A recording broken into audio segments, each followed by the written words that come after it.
Can you explain what sentimentality is in as you are approaching this? And like why is this a problem for our Christian witness and spiritual formation? Yeah, this is a big topic for me that I because I teach literature and culture, I care about these things and then, oh yeah, because I'm a Christian, I care about them too. So I Yeah. had to bring it in. So I mean, sentimentality in itself is not bad. We all probably went on a vacation or had a special occasion and we have some object that has sentimental value. Maybe it's a grandmother's brooch or something, something that has no monetary value, but we have feelings attached to it because it reminds us of something. And that's wonderful. That's why I have so many things. Like I can't get rid of I'm not a minimalist. I have many things I have sentimental attachment Yes. to. You're a maximalist. It's fine. Yeah, exactly. And so sentimentality is just simply, an emotional kind of response to something. And our emotions are good, believe me. I think emotions and empathy, whatever you want to say, they're all good. They are not Right, right. a sin, as some people say. Yeah. But sentimentality can, when it becomes sentimentalism, like a worldview that it overwhelms everything else, then and becomes out of balance, then it can become bad. And so in this chapter on sentimentality, I'm mainly examining not only, but mainly examining how sentimentality manifests in evangelicalism in art. So, like the Thomas Kincaid painting that you mentioned, and like the one on the cover of the book, which, by the way, the cover of the book is ironic, people. I talk about not that painting, the one I talk about in there that was similar in style is one I couldn't get permission from the copyright owner to include in the book, but it still gives a same idea, that warm, soft, fuzzy kind of Jesus, Yeah. especially a white Jesus. We like a white Jesus if we're white, even though he wasn't. Yeah. That's a Yeah. sentimental kind of Jesus. I don't want the readers of my book to go into their grandmothers or their mothers or their great aunt's home and, strip it of its sentimental art or criticize those who have it. But we can for ourselves think about what the art that we what our the art we surround ourselves with, whether it's on our walls or on our car radio or in our churches, what it's teaching us and how it's forming us. Yeah. If it's making us feel good just in a warm, fuzzy way, or if it requires some sacrifice, if it has a little hardness or makes us puzzle something out or makes us uncomfortable. I mean, the art, it doesn't have to be shocking. That's sort of a postmodern idea, so I'm not saying that.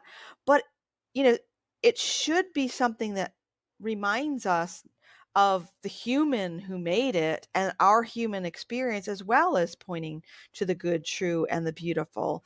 And things that are soft and warm and fuzzy and cottages filled with light are actually not true, right? So they might make us feel good, but they aren't really a good representation of what life is like. They certainly aren't a good representation of Jesus on the cross being sacrificed for us. Yeah. One thing I'm thinking of that's like Christian art has been rightly criticized, and I'm thinking of like Christian films and like, oh my goodness, like it's been a struggle. It's been a struggle. And I think some of it is like this really heavy-handedness Mm, of this message that mhm, do not mhm, let truth just be truth. But mhm. one thing I'm thinking about that's like right now is there's a movie that came out last week, The Sound of Freedom. And I was thinking about that. Now, people might not think about that. It's not a Christian film, but I'm thinking about the sentimentality in regard to that. And I don't know if you're aware of it very much, but it just came out around the 4th of July. It's based on the story of this former government agent, and it's about him going and rescuing children from trafficking. There's a couple issues with the film. There's some controversy over it. First of all, like there might not be completely true. The main actor is very QAnon adjacent, as well as the person whose life story this is based on. And like the idea of trafficking, really, the big idea of trafficking really isn't about dramatic rescues. And the way we're going to be able to fix it isn't going to be dramatic hero rescues.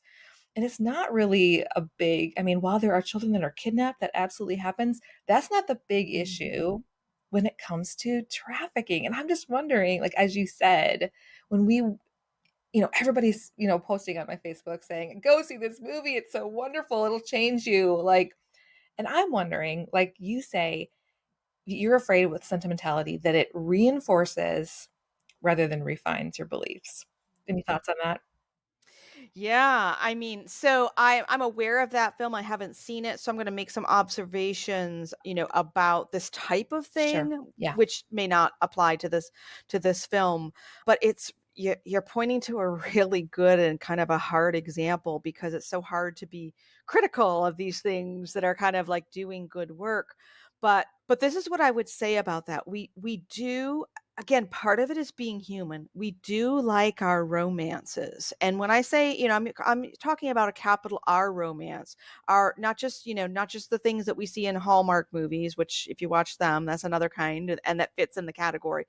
But we like our white knights in shining Yeah. armor, and we like our cowboys and the villains, and we like our heroes and the villains. I mean, even Star Wars is, again, this isn't just evangelical. Even Star Wars is Yes. essentially a romance, right? With the white suited guys and then the Darth Vader, and I think there's a spoiler there. So there are many, forms of romance as I'm speaking of it.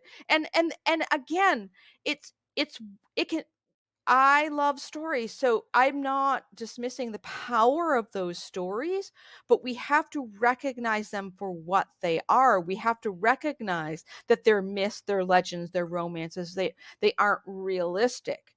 Because as you just pointed out, and I'm not an expert in this, but I've read enough and you're suggesting it here. The real scene and the real ground for trafficking is much more mundane and much more ordinary and not writ so large as what we see in these kinds of films. And everyone wants to, rescue the child, which we should, out Yes. of this situation, and the hero who does that is wonderful. But how are, no one, it's easier to do that and talk about that than it is to consider the patterns of our consumption that are contributing to like Pornhub and the kind of pornography that is in held in people's phones every day, or supporting that kind of thing. I mean, there are just so many, or just the sexualization of children that in everyday occurrences all around us, whether it's little beauty pageants or just advertising. I mean, these are all things that contribute to. It's not as interesting of a movie. I don't know. People are just not as excited about going to see a movie about how can we provide help an economy that is so struggling and is so corrupt wherever it is so that these women and children are not susceptible. How can we help set them up with jobs so that they can like that's where the Yeah. real not Yeah. sexy work is. Right, right. And it's long and it takes a long investment, but it doesn't make for good movie. Exactly, exactly. What you said also about sentimentality, and I think you were quoting somebody, is that sometimes that emotion that we get after it keeps us from actually doing the thing, and then nothing happens. Yeah, I mean, again, that's a tricky line. I mean, because maybe I don't wanna being be moved moved. is Being the is moved the isn't right, bad, and right? being moved is the first step, but the Yeah. problem becomes when that's the last step too. And so I think the quote you're alluding to is the one is Milan Kundera's definition of kitsch, which is just like, that's the difference between good art that moves us and bad art that moves us, is that kitsch draws us back to ourselves, like, oh, look at me, how wonderful it is to be moved. It drew a tear out of me. Isn't Don't I feel better about myself because I'm crying at this emotional scene, or I feel bad about this trafficking situation. If it ends there, then it's kitsch, it's sentimentality. Yeah.